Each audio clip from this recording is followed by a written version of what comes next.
Kad Mile Kekin sjedne na kavu s kontroverznim poduzetnikom Nikicom Jelavićem, Ivana Kekin to riješi jednom brzinskom konferencijom za medije.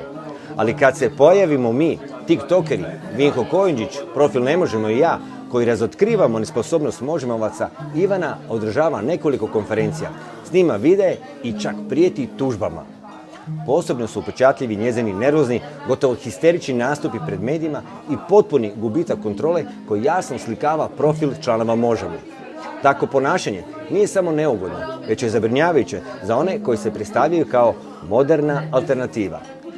Sarkastično je kako Ivana sada upozorava na opasnost društvenih mreža i manipulaciju umjetnom inteligencijom, dok su Možemovci 2021. koristili baš te alate, lažne vijesti, podvale i Darija Juričana za dolazak na vlast. Njega se sjećate, zar ne? Ta su društvene mreže bile inovacija, a danas su problem jer razotkrivaju propuste Možemovaca.